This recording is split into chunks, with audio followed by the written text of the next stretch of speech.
Graça e paz, guerreiros. Vídeo 9, parte 9 da nossa série Descortinando o Adventismo, volume 1. Você já sabe, se você quiser adquirir o livro, está lá no site descortinandoadventismo.com. Você pode adquirir através do site ou através da Amazon também, no formato e-book ou no formato físico normal. Para você que está nos Estados Unidos, você também pode adquirir o livro aqui, o livro físico ou em formato e-book. Informações inéditas no Brasil a respeito da Igreja Adventista do Sétimo Dia. Esse livro vai ajudar a despertar muita gente, a libertar muita gente desse jugo sectário, desse problema espiritual sério que as pessoas estão por falta de conhecimento, né? E, enfim, a gente precisa ter mais pessoas também intercedendo pelos adventistas, né? Porque tem um lado lógico e tem um lado espiritual. Muitas vezes você mostra para a pessoa, você mostra na Bíblia, você mostra, tá aqui, gente, tá errado, sabe? Mas elas não conseguem enxergar. Então, assim, é necessário muita intercessão. Esse ministério é um ministério de libertação e de confronto, tá? Então, a gente está confrontando, sim, essa instituição, as pessoas que conhecem a respeito dessas mentiras que nós estamos expondo aqui através dessa série, através do livro, né? E também, obviamente, num âmbito mais amplo, nós estamos aí encarando o espírito de engano, o espírito de religiosidade e das falsas religiões que também estão por trás dessa igreja. Tá bom, gente? Não é uma luta muito fácil, mas é obviamente que não sou eu, né? Se fosse só eu já teria sido esmagado, né? Então, é o Espírito Santo e os anjos de Deus que estão junto aí comigo nessa luta e, enfim, outras pessoas também que estão me apoiando, outros pastores que estão me dando cobertura espiritual. E eu agradeço a todos eles, vocês sabem quem vocês são, né?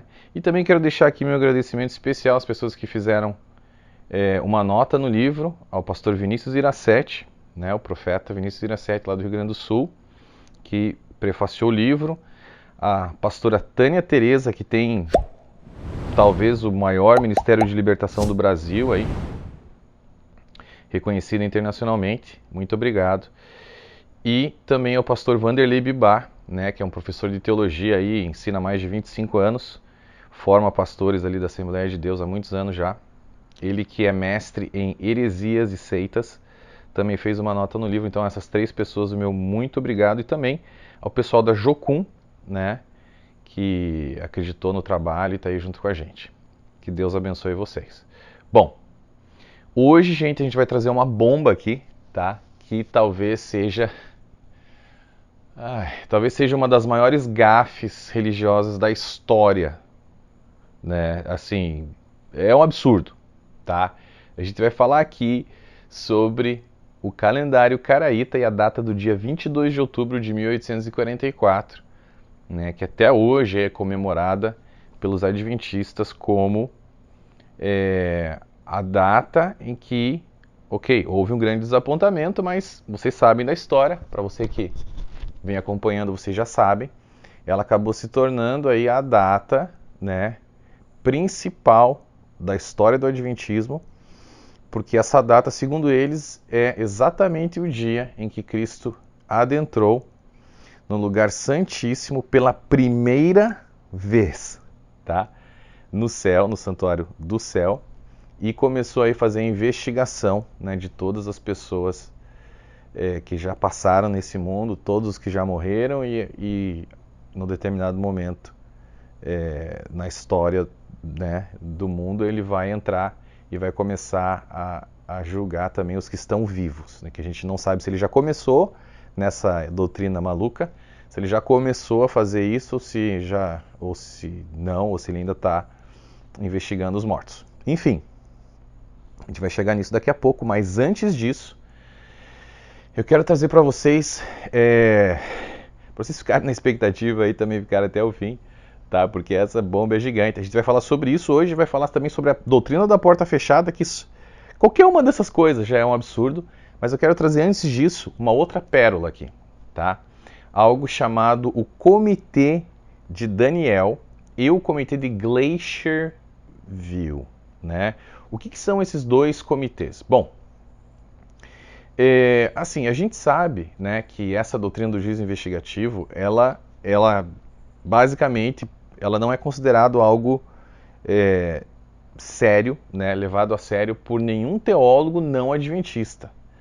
Né, os teólogos não adventistas, eles batem o olho nessa doutrina e falam, heresia, né, isso aqui é seita, né, imediatamente. Porém, vários teólogos adventistas também passaram a acreditar dessa maneira, a ver que tinha algo de errado, né, nessa história aí. Então, assim, alguns dos nomes, né, que se levantaram publicamente, grandes nomes, tá, que já eram nomes reconhecidos na igreja adventista, mas que depois resolveram se levantar contra essa doutrina, né, foram, por exemplo, D.M. Kenwright, cara que eu recomendo que vocês comprem o livro dele, Raymond Cottrell, muito bom também, W.W. Fletcher, tá, Desmond Ford e Dale Ratzlaff. Todas essas pessoas foram peças-chave para a exposição pública desse falso ensino, tá? Agora, o que acontece? A Igreja Adventista, ela não costuma, né, ficar muito feliz quando alguém se levanta contra as doutrinas dela. Muito menos quando alguém que está dentro da igreja, né? Então, assim, olha só o que aconteceu, por exemplo, com o Dr. Ford. Não, peraí, antes do Dr. Ford, vamos falar sobre o Dr. Raymond Cottrell, tá? Esse cara foi chamado pela Igreja Adventista para escrever o comentário bíblico da igreja em 1952. Esse é um projeto muito sério. Somente os teólogos mais top, né, da igreja, os caras mais realmente fortes ali, são chamados para fazer esse tipo de coisa. Então, ele foi convidado, esse cara passou mais de 15 mil horas estudando a Bíblia, tá, para fazer esse comentário bíblico, até que um belo dia ele chegou em Daniel 8,14. E aí, meu amigo, ele se deparou com um problemão, né? Aí a exegese de Daniel 8,14 não batia com a doutrina adventista do juízo investigativo. E ele olhou aquilo e falou, e agora? O que eu vou fazer? E ele estudava e não batia. Ele teve uma ideia. Ele convocou 27 dos melhores teólogos da igreja adventista da época, eram chefes de departamento, né, da instituição, especialistas no hebraico, tá? E jogou para eles o problema. Falou, e agora? Não está batendo esse negócio aqui. O que vocês me dizem? Ok.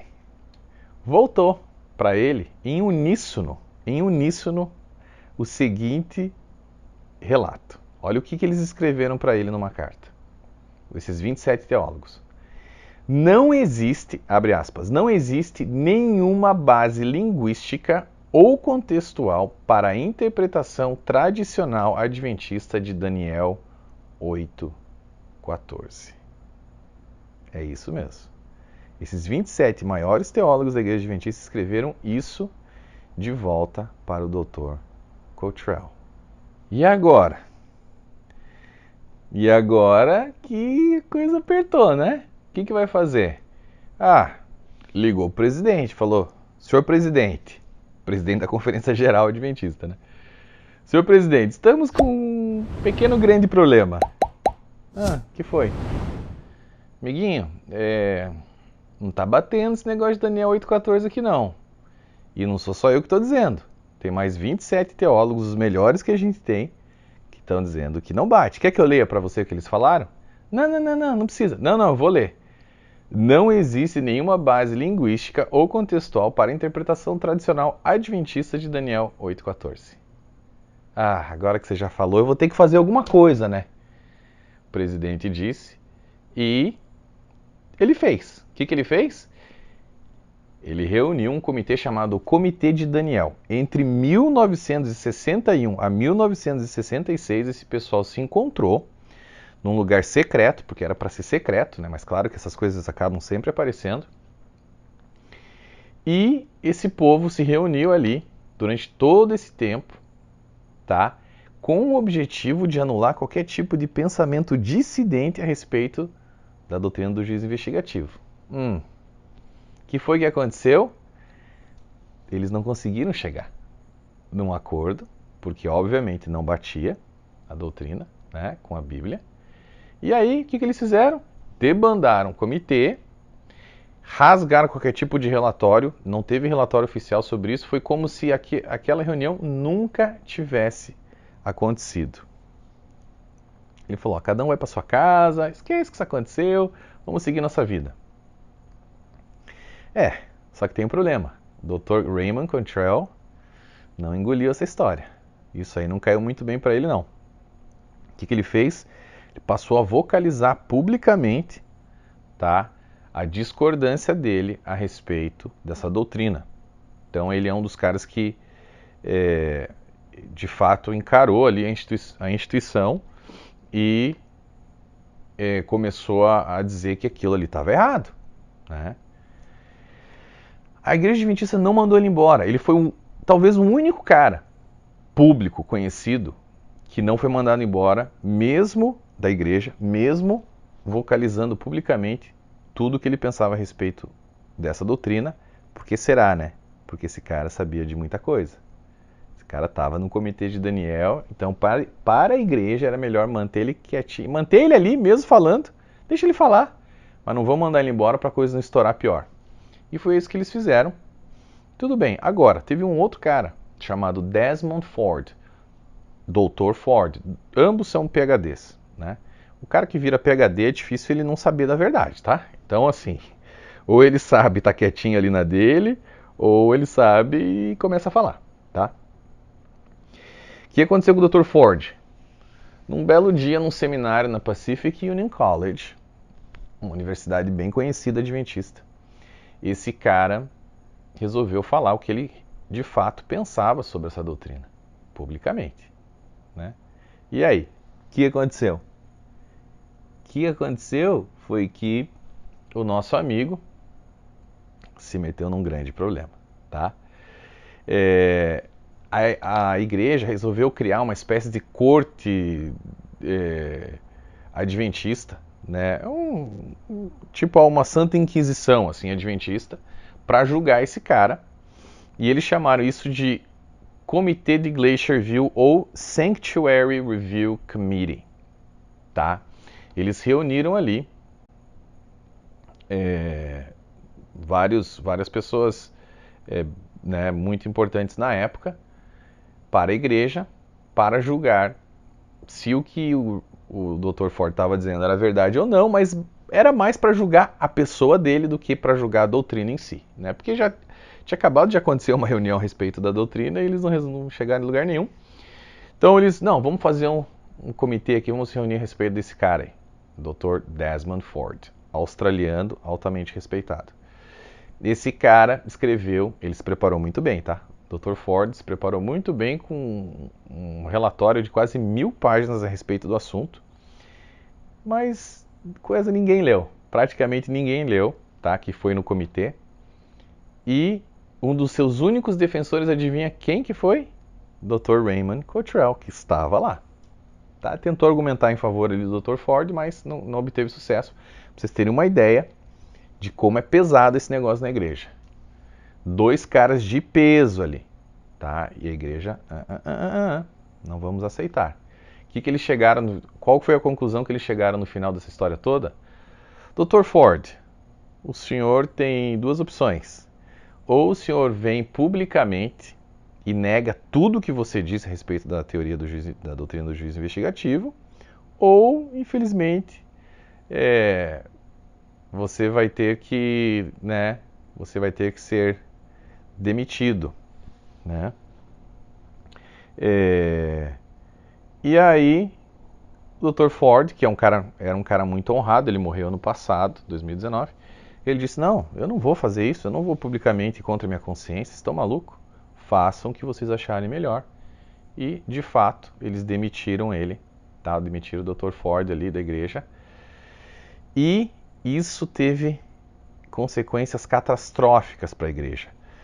Um total de 182 pastores da Austrália e da Nova Zelândia pediram demissão quando ficaram sabendo da história. Pediram demissão, saíram da igreja, tá? Isso foi um total de 40% da comunidade pastoral ali daqueles países que se posicionou a favor do Dr. Ford, né, e contra a instituição. Isso foi realmente horrível. Dr. Ford é considerado por muitos como a maior sumidade teológica a respeito da doutrina do juízo investigativo. Com certeza foi o cara que mais escreveu a respeito disso. E ele, enfim, ele acabou tendo um ministério independente depois, continuou falando a respeito do assunto, tal, mas ele faleceu no passado. Mas é um cara que é um nome muito bom aí para vocês buscarem também. Hoje em dia nós temos outros nomes, como Dale Ratzlaff, Jerry Gladson, Sidney Cleveland, né, uns nomes também muito bons aqui dos Estados Unidos, que são assim, de pessoas que... Essas pessoas que fazem a diferença, né, gente? Essas pessoas que de fato fazem a diferença na história, tá? São assim, são guerreiros destemidos que enfrentam a instituição sem medo e também uma hoste de demônios aí que está por trás desse negócio aí, sem medo de represália nenhuma, né? Eles combatem essas falsas doutrinas, tá? Não com espírito de afronta aos membros, não. Essas pessoas têm que ser tratadas com muito amor, porque eles não são os culpados, né? São filhinhos de Deus que estão presos, né, nesse engano. Agora, os dirigentes, né, e os pastores que sabem da verdade, mesmo assim continuam pregando uma mentira, esses aí a gente tem que confrontar, sim, expor, né, assim como Jesus fazia com os fariseus, tá? Porque é o mesmo espírito que está sobre essas pessoas. É o mesmo espírito que estava sobre os fariseus, é o que está sobre essa igreja e sobre esses dirigentes falsos, hipócritas, e pastores também falsos e hipócritas, que estão enganando as pessoas propositalmente, simplesmente, né, em favor aí próprio, né, para manter a plataforma, para manter a fama, manter o salário, etc. Bom, a gente precisa de mais pessoas com coragem para levantar a sua voz, né, e levar essas verdades aí para o mundo. Então, se você é uma dessas pessoas, meus parabéns. Regace as mangas e vá ao trabalho, meu amigo, porque tem muito trabalho a ser feito. Tá? Para essas pessoas que vão se levantar, eu cito ali Josué 1:9. Não fui eu que lhe ordenei? Seja forte e corajoso, não se apavore nem se desanime, pois o Senhor, o seu Deus, estará com você por onde você andar. Vá com fé, meu irmão. Seja um guerreiro de Deus. Esse canal, inclusive, é para você, Guerreiros de Yeshua. Né? Fique ligado aí, se você ainda não se inscreveu, se inscreva, que a gente vai trazer é uma bomba maior do que a outra. E agora, meus amigos, agora a gente vai entrar. Vai entrar no calendário caraíta. E talvez a maior gafe religiosa de todos os tempos. Bom, olha o que Ellen White disse no livro O Grande Conflito, página 400. Preste bem atenção. No sistema cerimonial mosaico, o grande dia da expiação ocorria no 10º dia do 7º mês judaico. O 10º dia do 7º mês, o grande dia da expiação, tempo da purificação do santuário, que no ano 1844 caía no dia 22 de outubro. Palavras de Ellen White, tá? Palavras de Ellen White. O Grande Conflito, página 400. Bom, o que acontece, gente?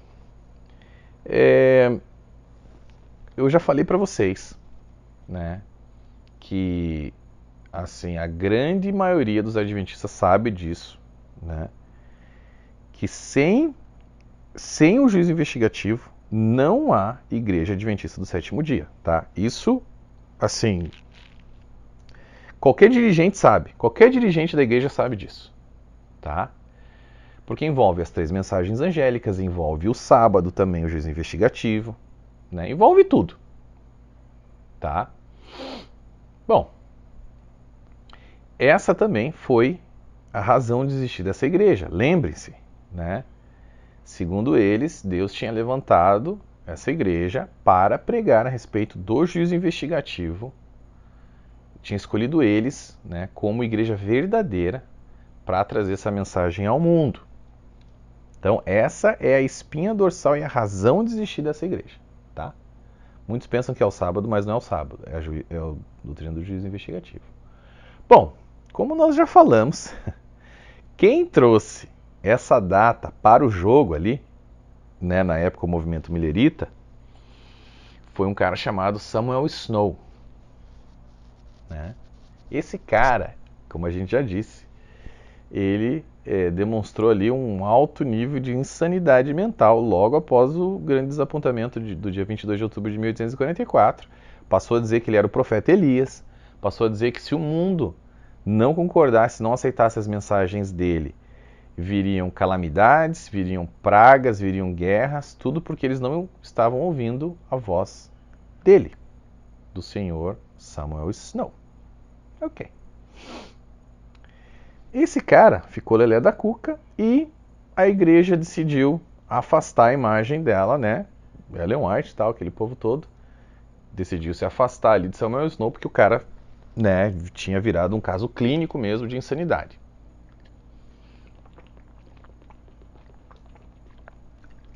Só o fato de esse cara, de vocês saberem hoje em dia, que esse cara foi o cara que escolheu essa data, isso já deveria por si só levantar muitas sobrancelhas aí, muitas bandeiras vermelhas, né? Para vocês. Mas a coisa fica pior, gente. O que acontece? Esse dia que eles tanto celebraram ali, né? Como o dia que Cristo entrou no santuário, no lugar santíssimo do santuário celestial, dia 22 de outubro de 1844, não é a data correta do dia da expiação para esse ano. É isso mesmo. É isso mesmo que eu estou falando para vocês. Por algum relapso mental, ou talvez, sei lá, Samuel Snow não teve a disciplina, a profundidade necessária para investigar esse dia, tá, corretamente, esse dia estava errado. O dia que os judeus comemoraram, né, a data correta que os judeus comemoraram o dia da expiação no ano de 1844, não foi dia 22 de outubro. Foi dia 23 de setembro. Ok? Dia 23 de setembro. Quando a Igreja Adventista descobriu isso, que foi mais ou menos na metade do século passado, esse pessoal pirou e falou, não é possível, não é possível, não é possível. Mas como que a gente tem certeza? Você pode me perguntar, como que a gente tem certeza, né, que essa data realmente estava errada, era dia 23 de setembro e não dia 22 de outubro? Bom, tem várias formas, enciclopédias judaicas, almanaques do século XIX, programas modernos computadorizados que verificam os calendários do passado, documentação histórica e até mesmo datas marcadas em lápides e cemitérios judeus, né, concordam, todos eles concordam entre si e estabelecem sem sombra de dúvidas que a data do calendário rabínico judaico para o dia da expiação no ano de 1844 caiu no dia 23 de setembro e não dia 22 de outubro. Tá? Como sempre, né? Só que nesse caso aqui, né, os teólogos, os advogados adventistas, claro, imagine, né? Eu fico imaginando assim, alguém deve fazer aquela ligação, né? Pessoal, comecem a trabalhar. Qual que é o problema agora? O calendário. Estava errado. O dia 22 de outubro estava errado. Você tem que fazer alguma coisa. Então, o pessoal começa... Ok, deixa que a gente vai pensar em alguma coisa. Aí começa a pensar. E agora? E agora? E agora? E agora? Bom, o que eles... A melhor desculpa que eles trouxeram foi o seguinte. Não, Samuel Snow, ele não tinha marcado o dia 22 de outubro de acordo com o calendário rabínico judaico, mas sim de acordo com o calendário caraíta. Ok? Talvez pensando que ninguém fosse atrás do calendário caraíta. Não sei o que esse povo pensou, né? Bom, mas só para vocês entenderem aqui o contexto. Quem eram os judeus caraítas? Tá, os judeus caraítas, eles são, né, uma ramificação bem obscura tá, do judaísmo. Assim, pouca gente conhece. Eles têm eles na verdade são uma seita, tá? Mas eles têm uns ensinos meio esquisitos. Por exemplo, eles não aceitam o Talmud, não aceitam a Mishnah, eles não seguem os costumes judaicos rabínicos, né? Como o uso de peiot, do tefilin e outros. Enfim, são uns caras meio estranhos assim, tá? Mas eles são uma comunidade organizada. Aí você pode se perguntar, mas por que Samuel Snow decidiu que, que Cristo entraria? Você já para pensar. Que Cristo entraria no lugar santíssimo. Na verdade, que Cristo voltaria à Terra, né? Era o que ele estava dizendo. Não que Cristo entraria no lugar santíssimo. Não, ele dizia que Cristo voltaria à Terra.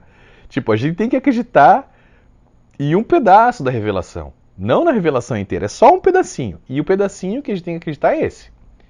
Né? Nesse cara que ficou doido, que achava que era Elias.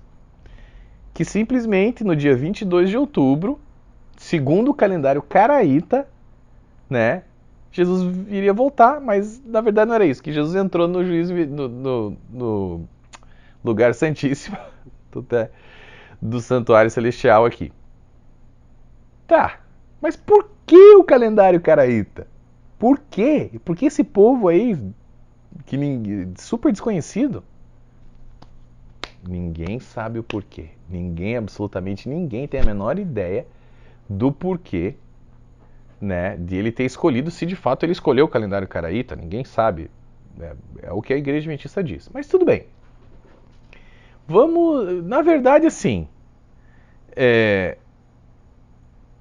vocês viram que Ellen White não falou nada do calendário caraíta, tá? Vamos ler de novo. No sistema cerimonial mosaico, o grande dia da expiação ocorria no 10º dia do 7º mês judaico. O 10º dia do 7º mês, o grande dia da expiação, tempo da purificação do santuário, que no ano 1844 caía no dia 22 de outubro. Ela não falou nada de calendário caraíta aqui. Tá? Falou sistema cerimonial mosaico. Mas vamos acreditar que era o calendário caraíta. Vamos pegar. Né? Isso daí vamos... O problema da Igreja Adventista é que as pessoas vão a fundo nas coisas, né? Então, a gente vai entrar a fundo nesse calendário caraíta aqui. Mas olha o que alguns judeus rabínicos modernos, rabínicos, não caraítas, judeus rabínicos modernos disseram a respeito dessa história aí, que a Igreja Adventista disse, que deveria ser o calendário caraíta. Olha só. O rabino Will Linden falou o seguinte: se os adventistas do sétimo dia querem afirmar que todas as autoridades judaicas estão erradas e que somente uma microseita caraíta possui o único verdadeiro e correto calendário judaico, eu gostaria de ver um certificado com a assinatura de Deus atestando tal argumento. Olha o que Tracy Rich disse. É impossível que o Yom Kippur, o dia da expiação, né, o dia 10 do mês Tishri, tenha caído no dia 22 de outubro do calendário Hillel.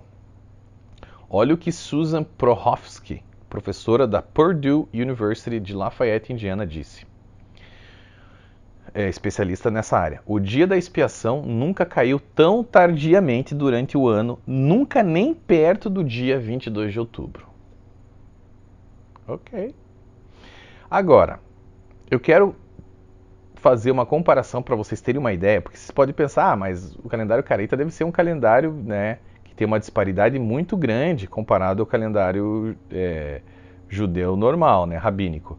Mas eu quero que vocês vejam, só para vocês terem uma ideia, eu quero comparar os dois calendários, tá, para vocês verem como não é assim. Olha só, peguem lá a lua nova no calendário caraíta, no ano de 1844, caiu quando? Dia 12 de setembro de 1844. No calendário rabínico, caiu quando? No dia 14 de setembro de 1844. Uma diferença de 2 dias somente. A lua cheia, no entanto, olha lá, no calendário caraíta caiu no dia 28 de agosto de 1844. No calendário rabínico caiu no dia 28 de agosto de 1844. Mesma data. Ou seja, se houvesse algum tipo de discrepância entre um calendário e outro, essa discrepância seria de no máximo alguns dias. Não de 29 dias, como alega a Igreja Adventista do Sétimo Dia. Só que agora, gente, agora sim, tá? Agora vem a pancada. A situação aqui fica muito pior quando a gente entra em contato, sabe com quem? Com os próprios judeus caraítas. E a gente tem uma carta, sim, tá no livro. E eu vou mostrar aqui para vocês também. Uma carta de um rabino caraíta, o nome dele é Yusuf Ibrahim Marzouk, tá? Esse cara, ele é um rabino lá do Cairo, no Egito.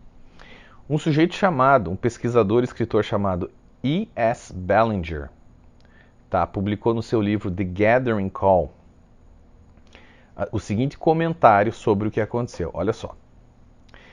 Olha isso. 22 de outubro de 1844 foi um dia crucial para os adventistas do sétimo dia, pelo fato de que seus pioneiros acreditavam piamente que seria o dia da segunda vinda do Senhor Jesus. E eles ainda se seguram firmemente nessa data, mesmo com todas as evidências contrárias a ela. O dia da expiação caiu no dia 23 de setembro, em 1844, e não no dia 22 de outubro. Isso pode ser facilmente demonstrado consultando qualquer almanaque judeu da época ou qualquer autoridade ortodoxa judaica. Eles celebraram o dia da expiação no dia 23 de setembro, no ano de 1844. E ele continua. Os defensores da fé adventista declaram que mesmo que os judeus rabínicos talvez tivessem celebrado o dia da expiação no dia 23 de setembro, os judeus caraítas teriam observado a data do dia 22 de outubro.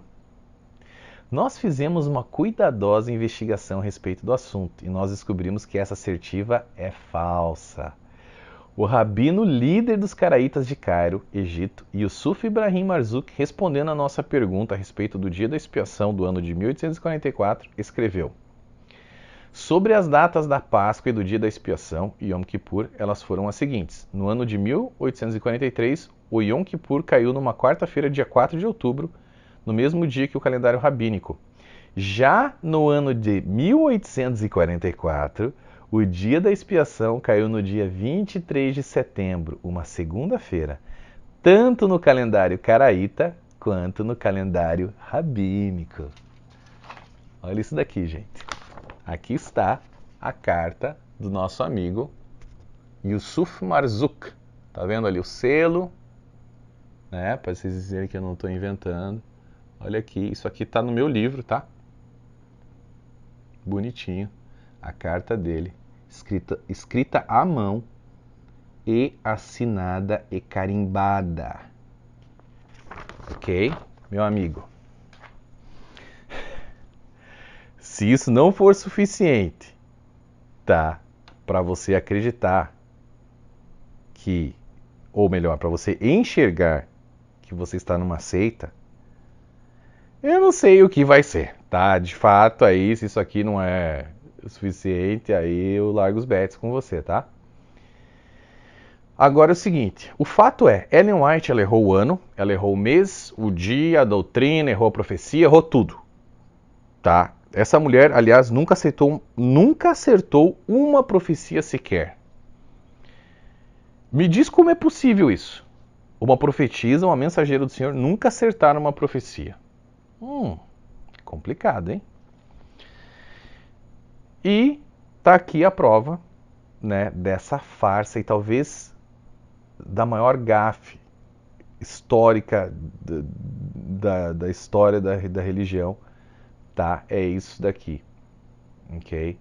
Então, assim, esse grande desapontamento deveria ter sido enterrado ali, mas não, a igreja manteve, né, a maldição, manteve a maldição hereditária, na verdade, né, porque acabou se passando aí de famílias para famílias, de gerações para gerações, e agora com essa doutrina maluca, né, que acaba acarretando graves consequências psicológicas, emocionais e principalmente espirituais. Sem falar do financeiro, né, vocês estarem patrocinando uma igreja que tem uma falsa religião, falsas doutrinas, né, problema sério, tá bom, gente? Esse é um problema sério.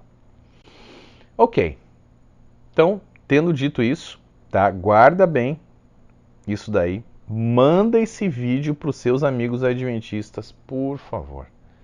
Para eles saberem aonde que eles estão enfiados. A culpa não é deles, tá? Essas pessoas têm um bom coração, a grande maioria delas tem. Simplesmente estão sendo enganadas. Tá? O dia que elas descobrirem a verdade, a vida espiritual delas vai deslanchar, tá? Porque elas vão sair dessa seita e vão encontrar um outro lugar muito mais saudável. Bom, encerrado isso, gente, vamos entrar num outro assunto cabeludo aqui, tá? Você acha que não pode ficar pior? Fica pior, tá? A porta fechada, a doutrina da porta fechada. O que é a doutrina da porta fechada, Gleison? Bom, depois do dia 22 de outubro, tá, os adventistas eles se dividiram em dois grupos. Os adventistas da porta da graça aberta e os adventistas, né, ficaram conhecidos como os adventistas da porta fechada ou da porta da graça fechada. Tá? Esses da porta fechada, da porta da graça fechada, eles foram os que acabaram se tornando ali os adventistas do sétimo dia, né? Que acabaram organizando a igreja em torno de uma dessa instituição aí chamada Igreja Adventista do Sétimo Dia. Ok, mas como assim? O que isso quer dizer? Bom, esse pessoal, eles acreditavam que aquela parábola das 10 virgens ali de Mateus 25, 1 a 12, se referia, tá, que as noivas que estavam preparadas, tá, eram eles. Era esse pessoal aí que creu na doutrina, na ideia de que Jesus voltaria no dia 22 de outubro e que depois acabou aceitando a doutrina do juízo investigativo. Esse pessoal aí são as noivas preparadas, o resto eram as noivas nécias. Então essa porta que foi fechada, né, foi quando se lembra que Jesus diz na parábola, né, em verdade vos digo que não vos conheço, né, o noivo dizendo. Por quê? Cristo na verdade estaria dizendo isso para essas pessoas que não aceitaram a verdade da doutrina do juízo investigativo. E para eles, né, se lembra que Ellen White diz que Jesus fechou a porta do lugar santo e abriu a porta do lugar santíssimo? Pois é, esse fechar a porta do lugar santo, para eles, significava a porta da graça. Ou seja, essa porta foi fechada para o mundo todo, só entrou os adventistas. O resto, meu amigo, já era. Olha só. Olha o que Ellen White disse a respeito disso. Se prepara aí. Foi-me mostrado, prepara o estômago, foi-me mostrado o que teve lugar no céu no final do período profético em 1844. Terminando Jesus seu ministério no lugar santo e fechando a porta daquele compartimento, grande treva baixou sobre aqueles que tinham ouvido e rejeitado as mensagens de sua vinda. E o perderam de vista. Jesus então envergou vestes preciosas. Na extremidade inferior de suas vestes havia uma campainha, uma romã, uma campainha, uma romã.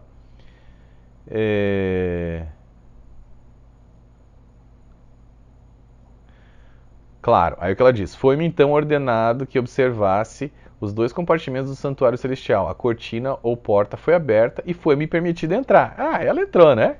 Ela entrou. O resto, minha amiga. Vamos ver.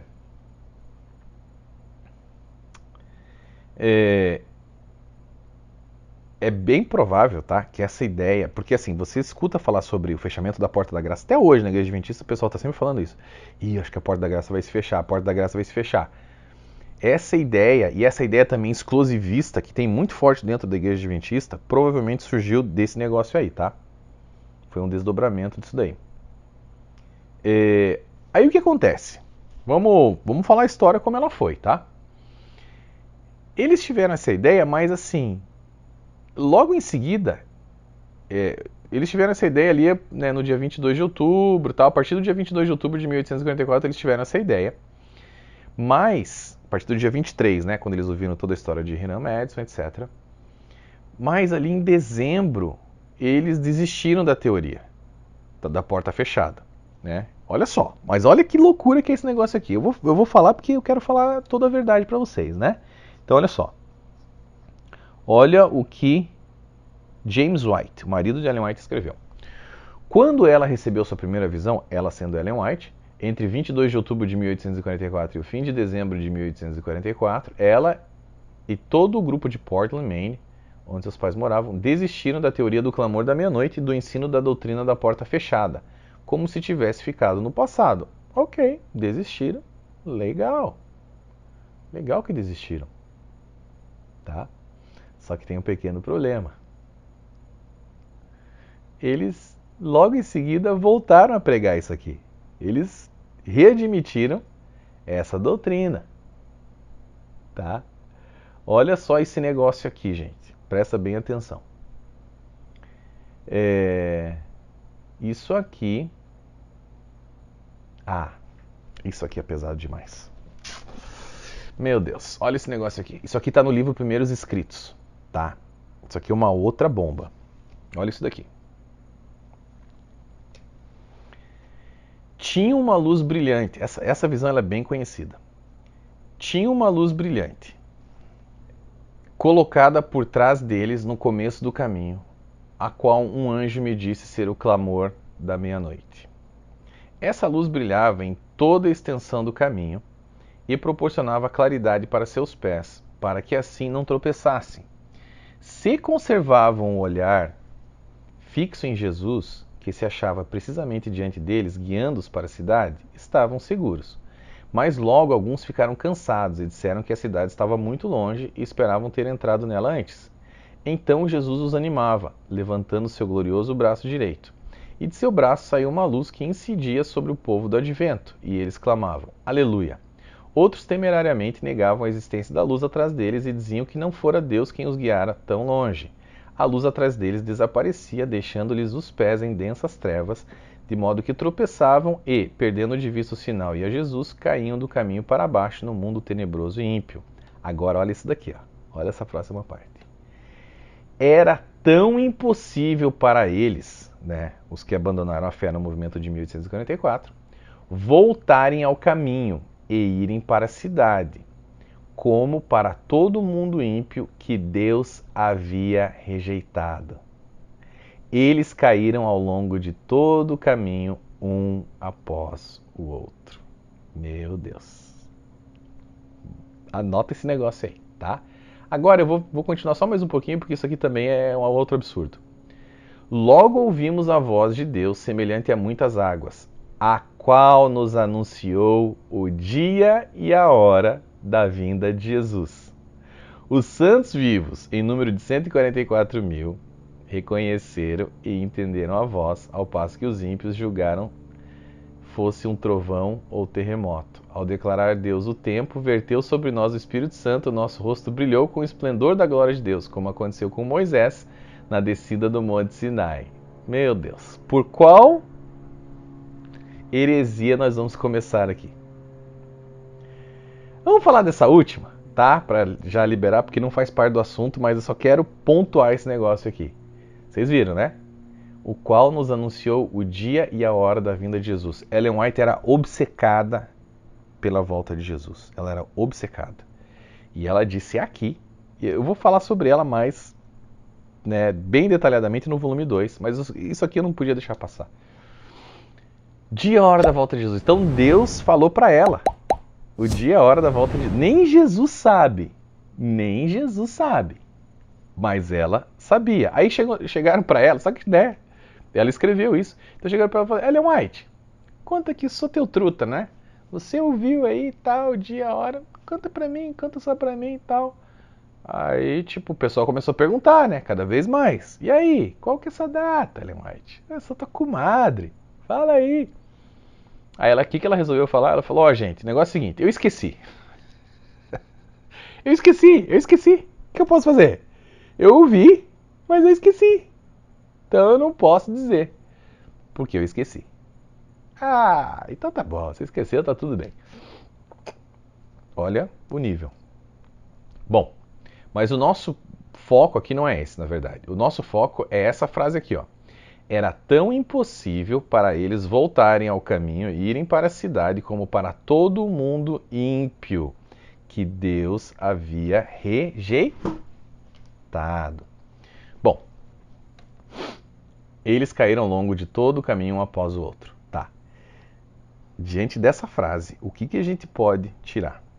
Primeiro, seria impossível para todos aqueles que haviam negado a mensagem milerita ou a sua reinterpretação, né, do juízo investigativo, que houvesse qualquer tipo de salvação. Segundo, 2, Deus havia rejeitado todo mundo ímpio, ou seja, quem não era crente, quem era crente, só os adventistas, né, que aceitaram a mensagem do doutrina de juízo investigativo, entraria no céu. Ponto. Segundo, todo o resto estava perdidinho da Silva, tá? Ok. O que eles fizeram quando eles viram essa bomba aqui? O pessoal da editora, né? Que editava os livros dela. Não, vamos fazer o seguinte, vamos tirar esse negócio do livro. Então, essa frase aqui, que muda completamente o teor, né, da visão, foi arrancada, pessoal. Tá? Foi arrancada ali dos originais. Então, se você procurar isso aqui nos teus primeiros escritos, você não vai achar. Tem, isso está num outro livro, se eu não me engano, está no Spirit of Prophecy, alguma coisa assim. Ela está num outro livro aqui, americano, você consegue achar. Mas em vários países isso não foi repetido, foi tirado. Tá? Então, isso é um problema sério. Mas isso mostra, né? O que a gente quer chegar também, o ponto principal aqui, é que ela voltou a crer na doutrina da porta fechada. Olha só. Por fim, minha alma parecia estar em agonia, e enquanto ela falava, caí da cadeira no chão. Foi então que tive uma visão de Jesus subindo de seu trono mediador e indo ao Santíssimo como noivo para receber seu reino. Todos estavam profundamente interessados na visão. Todos eles disseram que tudo aquilo era totalmente novo para eles. O Senhor trabalhou com grande poder, colocando a verdade em seus corações. A maioria deles recebeu a visão e aceitaram o ensino sobre a porta fechada. Tá? Primeira, mais uma prova aí de que ela voltou a ensinar isso daqui. Olha esse negócio aqui, olha essa carta que ela escreveu para o Joseph Bates. Isso aqui é uma prova cabal. Talvez você queira que eu faça uma declaração a respeito das duas visões que eu tive. Na época que eu tive a visão sobre o clamor da meia-noite, eu havia desistido do ensino da porta fechada, porém a repensei na sequência, assim como também a maioria do grupo. Não sei a que horas Jay Turner escreveu seu artigo. Eu sabia que ele tinha uma cópia fora de casa e outra dentro de casa, mas eu não sabia o que havia nele, pois não li nenhuma palavra dele. Eu ainda estava muito doente, não me interessei em ler, pois me dava dor de cabeça e me deixava nervosa. Na verdade, isso aqui, tá? Ela está falando aqui. Essa parte não adianta eu ler o resto, porque isso aqui está bem detalhado no livro, mas isso aqui é mais uma prova de que Ellen White plagiava, tá? Plagiava os escritos dela, porque ela plagiou esse cara aqui, ó, os escritos desse Jay Turner, Joseph Turner, tá? Inclusive esse cara era amigo dela, depois que ela copiou o artigo dele, ele se voltou contra ela e publicamente dizia que ela era uma falsa profetisa e tudo mais, né? No livro vocês vão ler a respeito disso. Tem no livro de um cara chamado Walter Ray também, um livro que se chama A Mentira Branca, onde ele coloca ali vários plágios de Ellen White. É um trabalho bem, bem sério. Então esse cara aqui, coitado, ele foi plagiado, tá? Mas a parte importante ali é que ela estava dizendo, né, a parte importante também é que ela estava dizendo que ela voltou a ensinar e acreditar na doutrina da porta fechada. Tá. Agora olha esse negócio aqui, ó.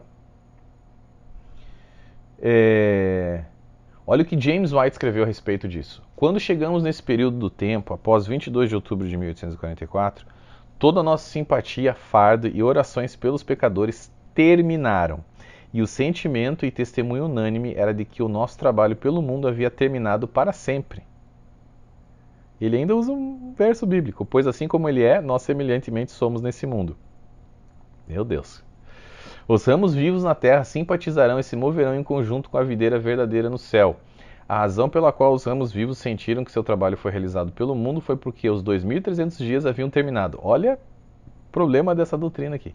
E havia chegado a hora para Jesus para Jesus fechar a porta do lugar santo e passar para o lugar santíssimo, a fim de receber o reino e purificar o santuário.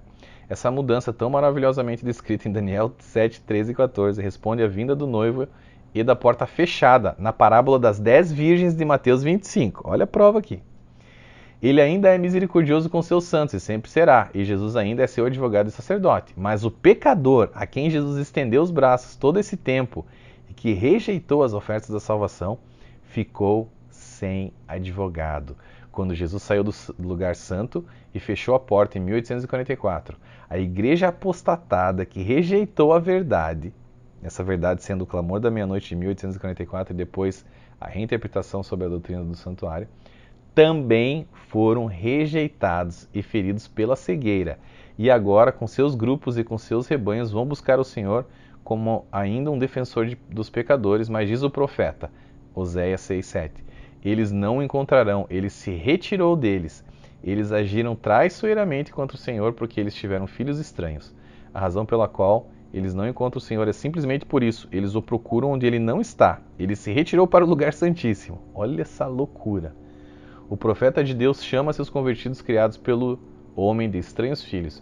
Agora uma boca os devorará e as suas porções.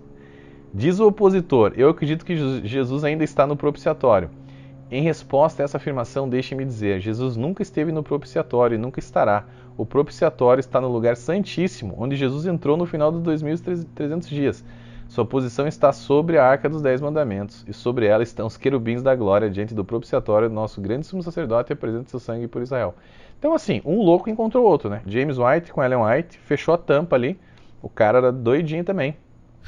E falou que não havia mais salvação para ninguém, por isso ele não iria orar por mais nenhuma pessoa. Tava acabado, fechou a tampa ali. Quem entrou, entrou, quem não entrou, meu amigo, já era. Tá? Olha isso daqui, ó. Olha o que Ellen White disse agora, gente. Eu tenho que trazer esses textos para vocês aqui. Eu vi a verdadeira luz sobre esses textos. Ela, né, viu. Vi que essa repreensão foi dada por Jesus aos fariseus e judeus que estavam cheios de justiça própria e só cumprimentavam ou falavam com aqueles que estavam tão cheios de justiça própria e hipocrisia quanto eles mesmos. E negligenciavam completamente e passavam direto por aqueles que não ganhavam tanto quanto eles, e que não recebiam as mesmas saudações nas praças como eles recebiam. Vi que o que o Cristo fazia por eles não se aplicava de forma alguma ao nosso tempo, no qual estamos vivendo agora. Depois vi que Jesus orou por seus inimigos, mas isso não deve nos levar a orar pelo mundo iníquo, que Deus havia rejeitado. Quando ele orou por seus inimigos, havia esperança para eles, e eles poderiam ser beneficiados e salvos por suas orações. E também depois, quando ele foi um mediador no pátio externo para o mundo inteiro. Mas agora seu espírito e simpatia foram retirados do mundo. E a nossa simpatia deve estar com Jesus e deve ser da mesma forma retirada dos ímpios. Vi que Deus amava seu povo, em resposta às orações choveria sobre os justos e injustos. Vi que em outro tempo ele regava a terra e fazia o sol brilhar para os santos e iníquos. Pelas nossas orações, o nosso Pai enviava chuva sobre os injustos, enquanto ele também enviava sobre os justos. Contudo, eu vi que agora os ímpios não podiam ser beneficiados por nossas orações. Não podiam ser beneficiados por nossas orações. E embora ele tenha enviado isso aos injustos, ainda assim o dia deles estava chegando. Vi então que as Escrituras não ensinavam que devemos amar os ímpios a quem Deus havia rejeitado. Mas sim o que ele quis dizer é que o nosso próximo significa aqueles da nossa própria casa e nada além disso. No entanto, vi que não deveríamos praticar nenhuma injustiça aos ímpios ao nosso redor, mas nossos vizinhos a quem devemos amar eram aqueles que amavam a Deus e o serviam. Bom, tive que ler tudo, tá? Porque isso aqui é muito sério, gente. Isso aqui é muito sério. O que Ellen White escreveu aqui? Vamos analisar esse negócio aqui, tá? Ela basicamente disse, estava ensinando os seus seguidores a não interceder pelos ímpios, porque Deus os havia rejeitado. Ela disse que apesar de Jesus ter dito para nós orarmos pelos nossos inimigos, ela está dizendo aqui o contrário. Porque não, a gente não deve fazer isso. Ou seja, o ensino dela é diretamente contrário ao ensino de Jesus. Tá? Que na verdade diz o quê? Deus diz o quê? Que Cristo veio morrer pelos pecadores, Cristo veio pelos pecadores, não pelos santos. Para quem já era santo, não precisava de Jesus. Ou seja, não tinha ninguém santo, né? Mas o que ele quer dizer é, não veio para os perfeitos, ele veio sim para os pecadores, cheios de erros como eu e você. Ele nos salva, né, por nós crermos nele, e a partir daí existe um processo de santificação. Então, Ellen White basicamente está dizendo o seguinte, ó, não sigam a Jesus, não façam o que ele fez, façam o que eu estou mandando vocês fazerem, que é o quê? Não orar pelos seus inimigos e não orar por mais ninguém. Não orem por essas pessoas, elas já estão perdidas. Ela também disse o quê? Que o Espírito de Cristo e sua simpatia haviam sido retirados do mundo. E que a nossa simpatia deve estar com Jesus e deve ser da mesma forma retirada dos ímpios. Ela disse que os ímpios não podiam ser beneficiados por nossas orações. Então, meu amigo, se você acredita nela, ela escreveu isso. Ela não é profetisa verdadeira? Você acredita nela, então pare de interceder, pare de orar por qualquer pessoa. Acabou, não tem mais chance. Só quem tem chance foram eles que acreditaram na doutrina do juízo investigativo. Só. Mais ninguém. E você acha que essa doutrina vem de onde? Imagine a alegria do diabo ao ler que Ellen White escreveu um negócio desse. Quem será, né? Que era o anjo assistente dela, né? Essa é uma doutrininha que veio direto do inferno, né? Não orem por mais ninguém. Tá todo mundo perdido, menos nós. Bom, é feio, gente. O negócio aqui é feio, tá? Além disso, não sei se vocês notaram, mas ela adotou o termo eu vi, ou vi, né? Vi, ou eu vi, durante essa narrativa dessa visão por 10 vezes. Só nesse espaço, pequeno espaço. Essa era uma tática usada por ela, né? Muito bem empregada, com muito sucesso, que impressionava as pessoas que liam depois, né? E acreditavam ali no que ela estava dizendo, porque ela disse que viu, teve uma visão e tal. Olha o que Joseph Bates escreveu a respeito disso. Ele deu ali o selo dele de aprovação, né? Quanto à doutrina da porta fechada.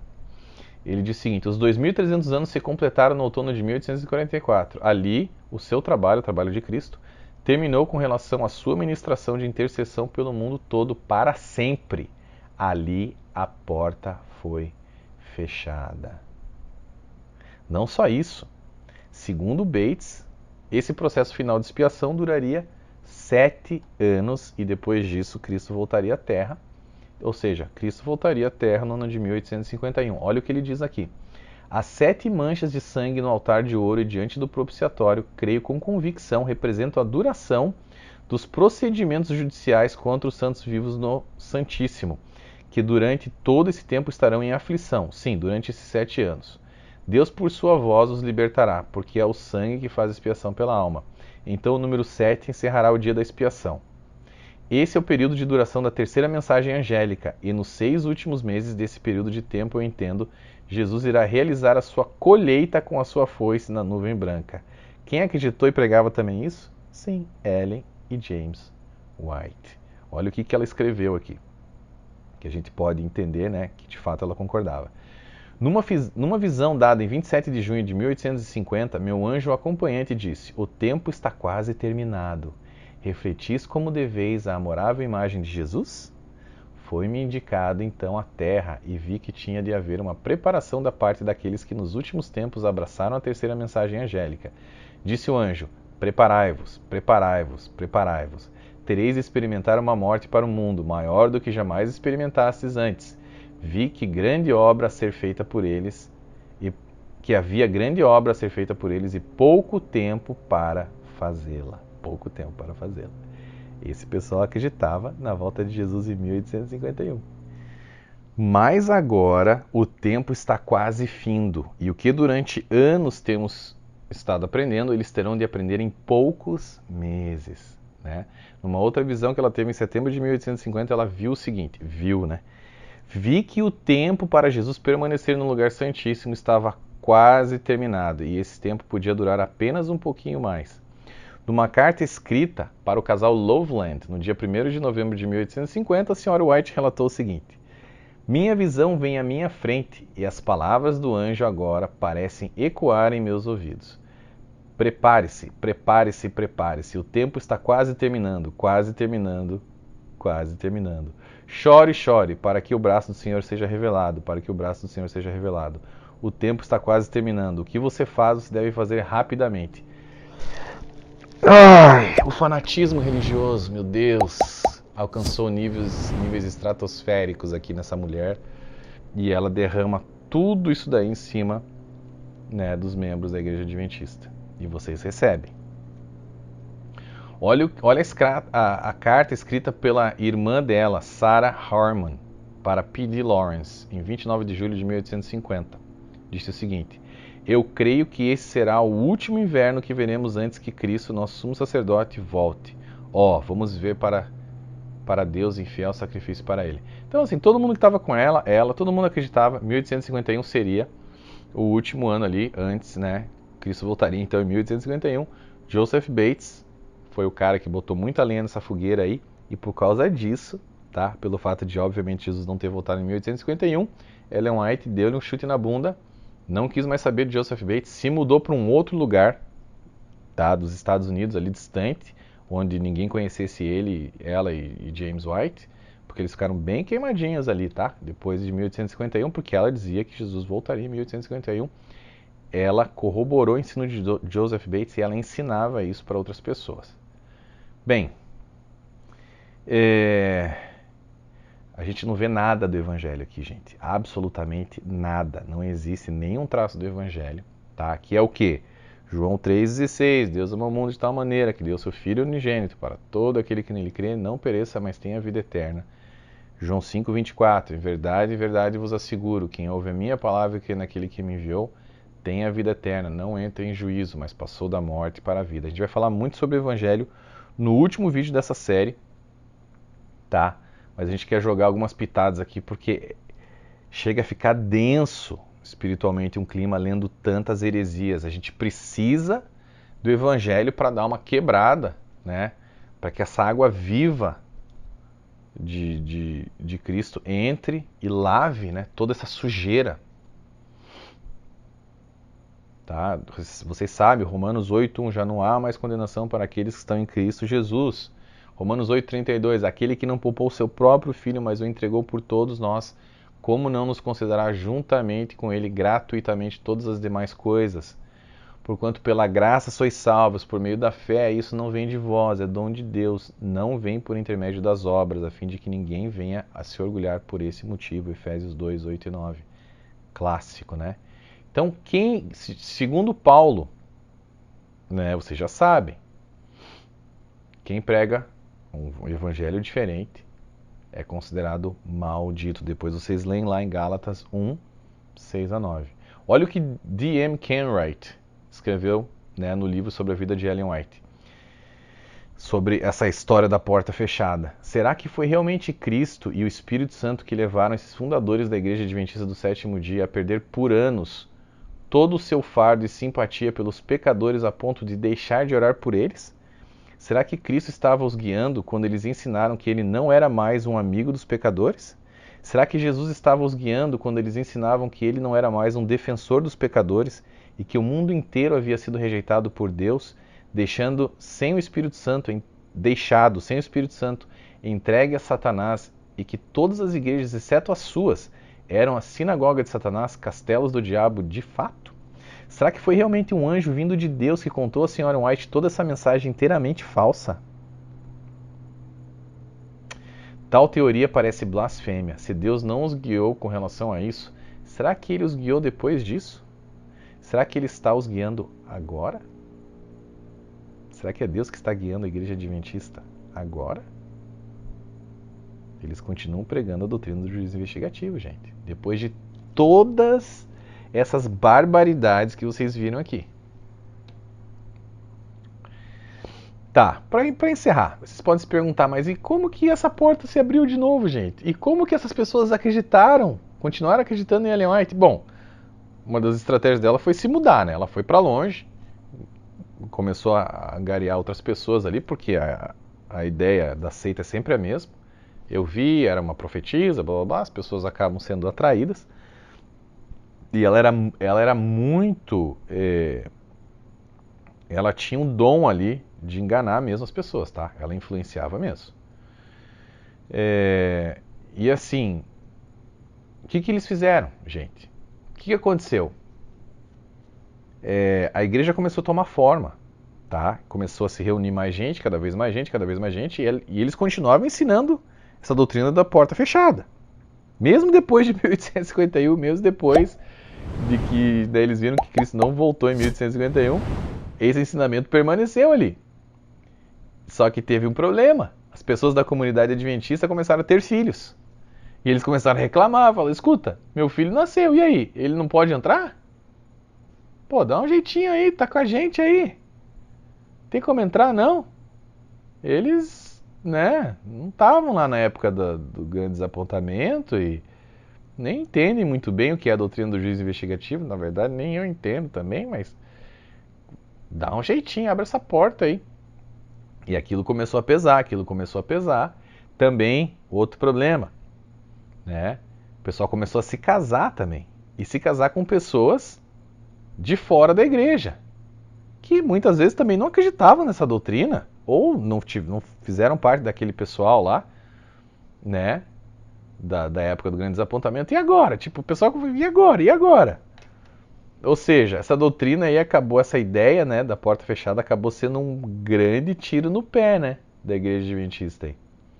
Porque eles queriam fazer a igreja crescer, as pessoas queriam entrar na igreja, mas o que ia adiantar? Entrava, mas não ia ser salvo.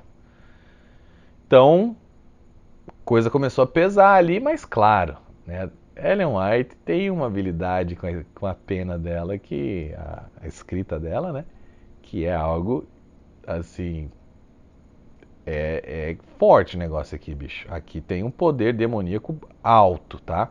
Olha o que ela escreveu aqui no livro The Spirit of Prophecy, Volume 4. Olha o que ela fez. A bichinha era retada, viu?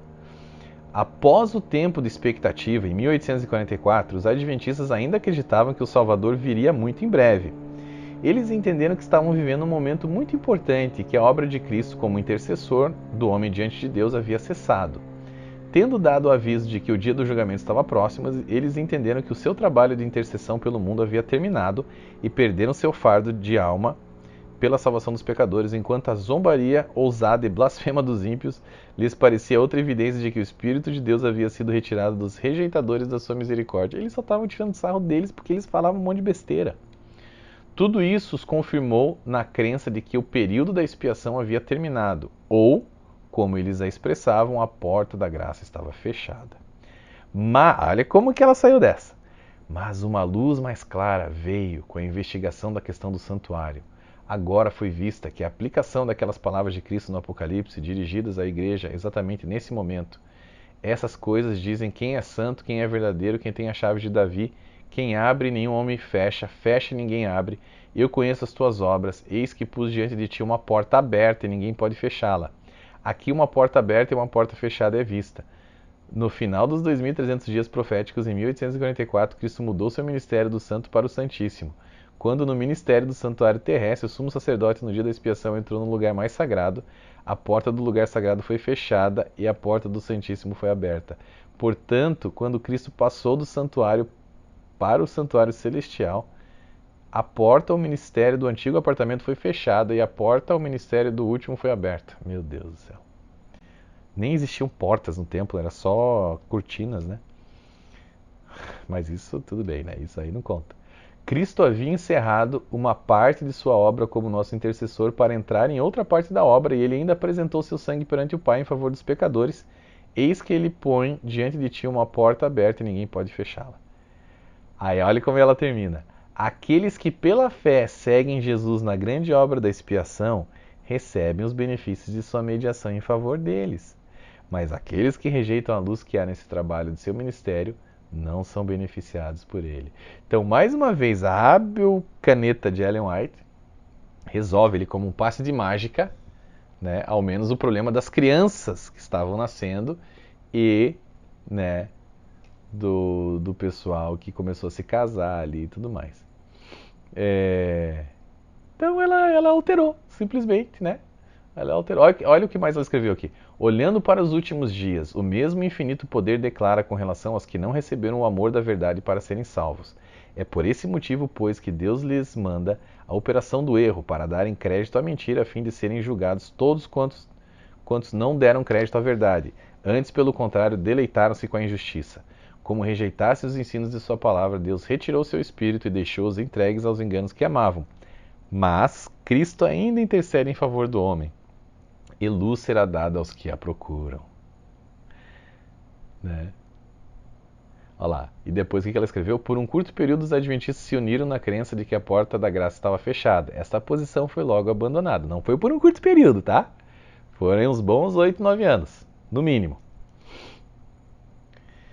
Então, alguns pontos aqui a gente, né, tem que pontuar algumas coisas aqui. Né? Ellen White confirma a ideia de que por um período de tempo os adventistas estavam unidos a respeito da doutrina da porta fechada, concordando entre si de que tal ensino era verdadeiro. Ellen passou a redefinir completamente o conceito da porta a qual ela se referia. O primeiro conceito aplicado por ela teria a ver com a porta da graça que constava na parábola das 10 virgens, se lembra? Agora ninguém mais está falando, né? Das 10 virgens. Que havia sido fechada simultaneamente com a porta do lugar santo do santuário celestial. Agora, ela já nem mais toca no assunto das 10 virgens ou da porta do lugar santo do santuário celestial. O conceito de porta muda de verso e se remete ao livro do Apocalipse agora, onde ela conseguiu achar uma porta aberta. Mesmo que o contexto desse texto bíblico seja completamente diferente até mesmo do assunto em tela. De maneira muito sagaz, ela se aproveita da grande subjetividade de interpretações e simbolismos do livro de Apocalipse e cria em torno desses versos uma saída para o seu problema. Meu Deus. Depois de 1844, terceiro ponto. Depois de 1844, os adventistas decidiram que a porta da graça havia sido fechada, inclusive através da corroboração de duas visões de Ellen White. As suas palavras sobre aqueles que buscassem a misericórdia de Deus foram: aqueles que professarem uma mudança de caráter, tal mudança na realidade seria somente de mal para pior. Tais supostos convertidos, eram parte do trabalho de Satanás para enganar o povo verdadeiro de Deus. Contudo, agora que era de seu interesse, né, que tal porta se abrisse novamente, ela estaria disponível para aqueles que procurassem a luz. Mudou de novo, mudou. Ai, Senhor, misericórdia. Ponto número 4. Para que tal porta fosse aberta para os novos convertidos, seria necessário, contudo, que eles acreditassem na mensagem do juiz investigativo do Santuário Celestial, mas aqueles que rejeitam a luz que há nesse trabalho de seu ministério não são beneficiados por ele. Então, ó, se você é adventista e não acredita na doutrina do santuário, esquece, amigão. Você está fora. A senhora White diz, ponto número 5, que os adventistas não haviam entendido completamente a noção da porta da graça estar parcialmente aberta, parcialmente fechada. Ocorre que ela nunca deixa claro que o motivo pelo qual os adventistas não compreendiam corretamente tal conceito era porque ela mesma havia ensinado que tal porta estava completamente fechada. E que não somente isso, mas que Deus havia dado visões a ela para corroborar divinamente tal ensino. Chega, né? Chega, não aguento mais. Então só tem algumas perguntas aqui para vocês com relação a isso, a gente vai encerrar, que eu não aguento mais ler isso daqui. Eu preciso ler a Bíblia e ficar um pouco com Deus depois desse banho de heresias aqui. Quero perguntar para vocês o seguinte: qual profeta de Deus? Pega a Bíblia. Pega os profetas da Bíblia. Qual profeta de Deus que teve visões de Deus? Eu vi, meu anjo assistente me falou, eu vi, Deus me mostrou.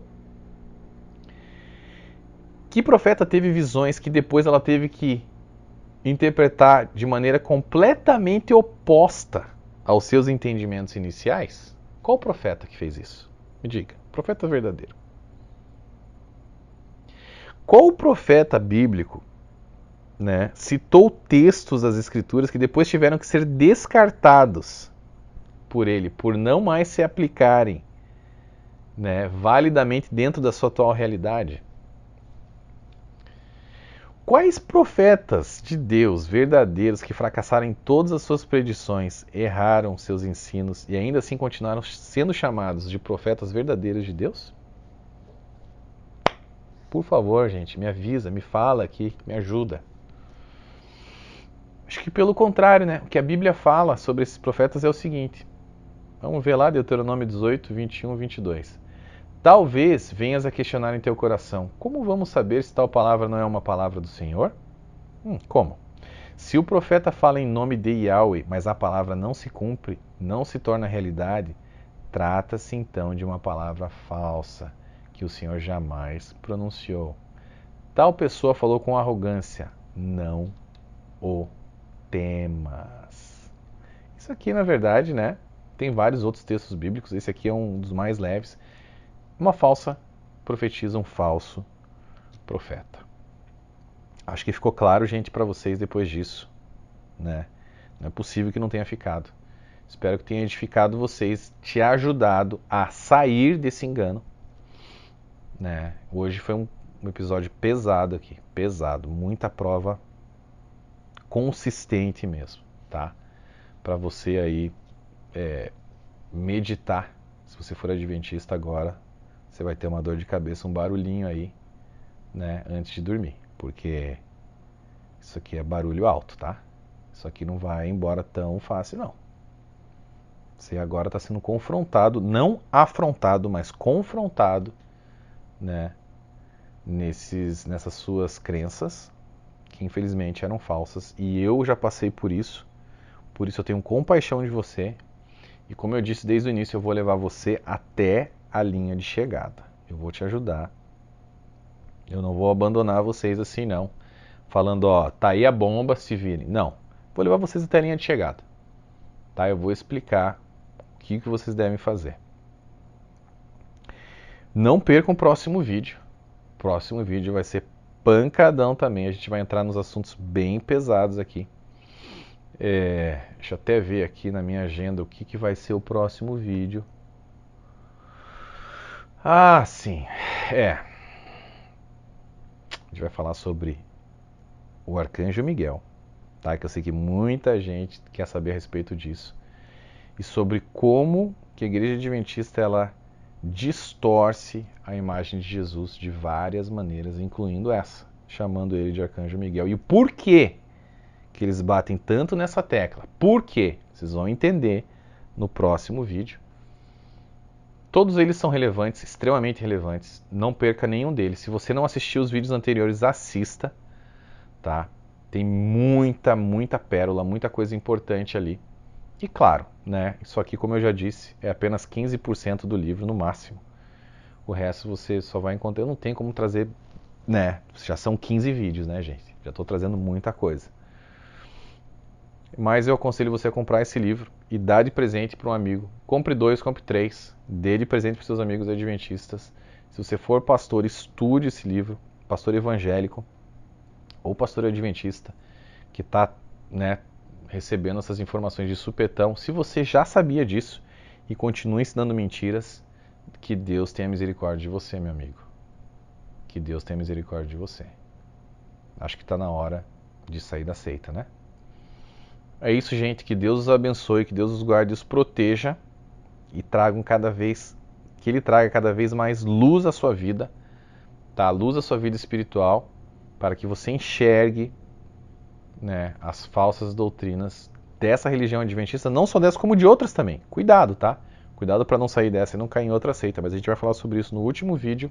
Vou dar muitas dicas para vocês do que fazer depois de que você realmente se tocou que você está numa seita. E agora, para onde eu vou? Eu vou ensinar vocês o que fazer no último vídeo dessa série. Se inscreva no canal, compartilhe esse vídeo, curta, comente, deixa aí o teu pensamento a respeito de tudo isso, né? Eu vou tentar responder aí todo mundo. Enfim, mas não deixe de compartilhar esse vídeo. Pode ajudar muita gente mesmo, a sair desse engano e entrar verdadeiramente agora no cristianismo, né, verdadeiro ali, que é o cristianismo da igreja primitiva, que é o evangelho do reino, né? Enfim, você vai conhecer agora de fato o evangelho de verdade. Não é isso que te ensinaram, é muito melhor do que isso. E a tua vida espiritual vai deslanchar, você agora vai voar, meu amigo, tá? Mas primeiro você tem que cortar esses teus laços aí com essa seita infelizmente, que é a Igreja Adventista do Sétimo Dia. Tá bom, gente? É isso. Um grande abraço, fique com Deus e até daqui a 3 dias, às 7h59. Eu vou trazer muita informação importante agora a respeito do Arcanjo Miguel e por que ele não é Jesus. Você vai saber de tudo isso daqui a 3 dias. Até lá, um grande abraço e fiquem com Deus.